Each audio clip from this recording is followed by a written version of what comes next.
This is Westlake versus Rolando Rodriguez. The defendant is in court by way of Zoom conferencing from the Westlake jail. Mr. Rodriguez, can you hear me? I can. All right, Mr. Rodriguez, you are charged in the first count with aggravated vehicular assault with a spec of reckless operation. The complaint reads as follows.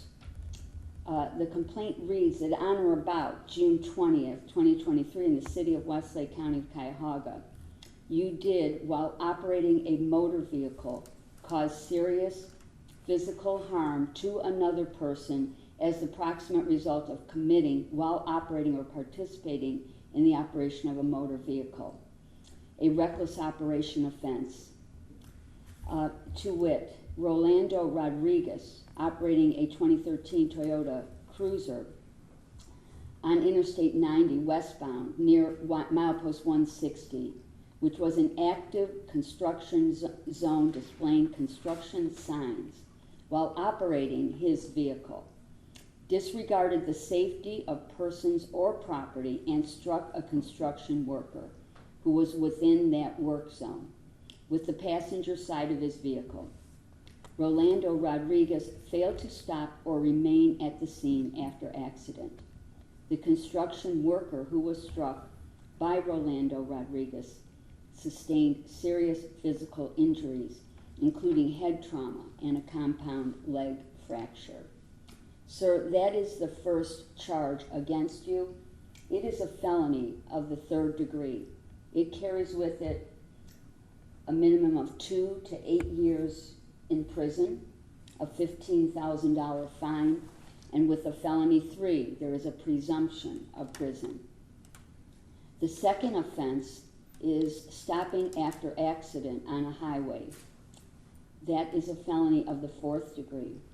It is alleged that Rolando Rodriguez, in the case of a motor vehicle accident or collision with persons or property on a public road or highway, on June 20th, 2023, in the city of Westlake, County of Cuyahoga, failed to immediately stop his motor vehicle at the scene. It is that law requires the operator shall remain at the scene of an accident or collision until the operator has given his name and address. If the operator is not the owner, also the name and address of the owner of the motor vehicle, together with the registered number of that vehicle, to all of the following: any person injured in the accident or collision, or any police officer at the scene. It is alleged, to wit, that you are operating a 2013 Toyota FJ Cruiser on Interstate 90 near milepost 160, in an active construction zone displaying construction signs, and while operating that vehicle, you disregarded the safety of persons or property and struck a construction worker who was within that work zone with the passenger side of your vehicle. The construction worker who was struck by Rolando Rodriguez sustained serious physical harm, including head trauma and a compound leg fracture. That charge, Mr. Rodriguez, as a felony 4, carries with it up to 18 months in jail and up to a $5,000 fine. Do you understand that charge and those penalties? I do, ma'am. All right, Mr. Rodriguez, the charges against you are felonies. Felonies are heard in Cuyahoga County Common Pleas Court. The court where the charges are first brought is a misdemeanor court, the Rocky River Municipal Court. In this court, you are entitled to something which is called a preliminary hearing. Do you understand that? Yes, ma'am. All right, and a preliminary hearing is a hearing where the prosecutor would have to show there's probable cause for your case to be bound over to the grand jury for indictment. That would be a matter where you could be represented by counsel, and the prosecutor for Westlake would come into court and have to show probable cause to bind your case over to the grand jury.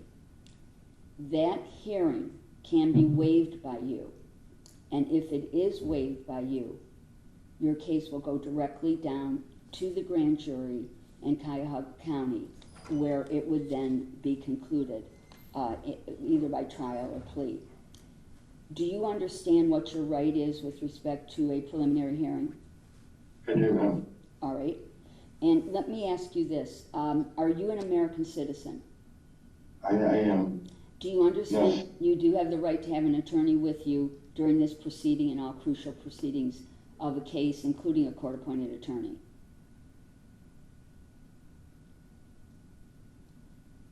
Is that something you understand? Yes, I do. All right. Mr. Rodriguez, would you like to waive your right to preliminary hearing so that this matter could get to the court that ultimately has the jurisdiction to hear the case to disposition? Yes, ma'am. All right. Before I can take that waiver, that also means, because you are not represented today by counsel, that you are waiving your right to have an attorney represent you today, including a court-appointed attorney. Do you understand that? I do. And do you waive your right to an attorney for today's proceeding? Yes. All right, Mr. Rodriguez, when you get downtown and are arraigned in the Cuyahoga-County Common Police Court, at that time you would be entitled to get a court-appointed attorney and or attorney that you retain. But in this proceeding, if you wish, you could have asked for a continuance, come back with an attorney. It's my understanding you are waiving that right and wish to see the case go to the grand jury where it would be handled through disposition, correct? Right. I mean, I have to go see, I have to go to downtown today.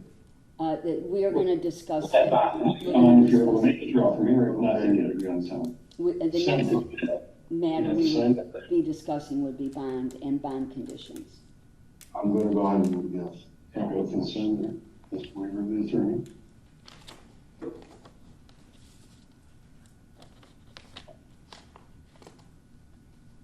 I'm not sure if I should waive my rights to an attorney. I'm not really. It's just for today. Okay. To be able, Okay. you still have the right to go downtown. Yeah, okay, you can miss her.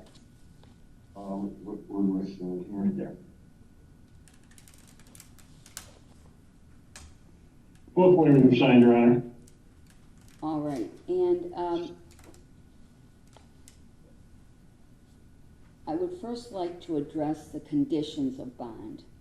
The conditions of bond that the court would like to impose at this time include: defendant is ordered to abstain from alcohol and drugs of abuse. Defendant is ordered that he may not drive a vehicle for any reason. Your Honor. Yes? So I just moved into the Avon Lake area. I'm working on getting a job closer into that area. I've been looking at and going to interviews. Will I be able to, like, even bother? Would I even be able to get a job, like, in that part of town? Like right now, I won't be able to drive to a possible job if I get, they hired. These particular orders of your pretrial condition of release will not include provisions that prohibit you from going certain places. However, there was no ALS here, correct, Westlake detective? That's correct. I mean, Campton. All right, but the court can impose a pretrial suspension that, based upon the court's review of the case, that there appears to be the safety of other drivers could be impaired. The court is going to issue a pretrial suspension that will totally prevent him from driving a vehicle unless a court gave him occupational privileges, which this court is not going to do. But in any event, that was the other another conditional bond I was going to impose a pretrial suspension today as well. And also, I want to be sure I have an accurate address, because the way he will get notice about any proceedings in Common Pleas Court will be through his address. Is 280 Lear Road, Avon Lake, Ohio, 44012 your address? Yes. Is there any apartment number or anything? No, there's not. What is the phone number there? What's your phone number? Either a mobile phone or any kind of phone you have. Oh, I have a phone number for myself, but it's 216-624-8255. 7490. 7490, okay. It's possible that that would be also used by Cuyahoga County to make sure that you are there for all proceedings. Okay. The court also wants to add to the journal entry that I'm preparing that upon my review of the complaints, the court did find that there was probable cause for defendant's detention, and is convinced that the defendant understands the nature of the charge, he is an American citizen, and he understands the penalties that go along with those charges. At this time, based upon his waivers, the preliminary hearing being waived in open court on the record and in writing, defendant is bound over to the Cuyahoga County Grand Jury, where he will appear for arraignment. That will be scheduled. I don't have the date for that, obviously, but it will be scheduled, and you would get notice of that at the address that you gave me. At this time, then, any other conditions of bond, Captain Vogel, that you, on behalf of the City of Westlake, would like the court to impose?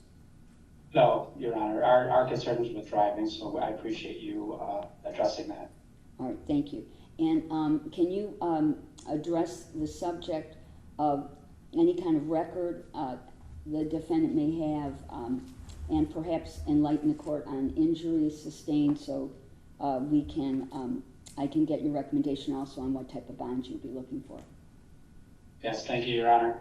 Mr. Rodriguez has been very cooperative with us. We do appreciate that. But he, as he indicated, we did have to track him down after this serious accident that happened up on I-90 at 2 a.m. In the middle of the night.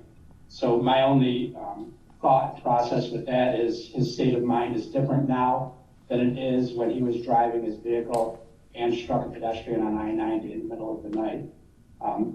While you indicated that there's no administrative license suspension involved, that's probably only because we can only track him down. And the next day, when we found him driving again, as Mr. Rodriguez indicated, he's still looking for employment. He is staying with a friend and his wife in Avon Lake, which leads me to believe that it's a transient type of thing that he's involved in. Just considerations I have for bond as far as Mr. Rodriguez goes.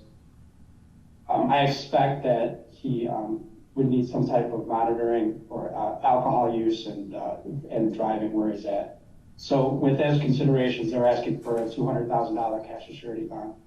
Oh, and to address your other, you asked about the person who was struck. Fortunately, it doesn't sound like there's any life-threatening injuries, but there was a head injury and a very serious leg injury that required surgery, compound fracture.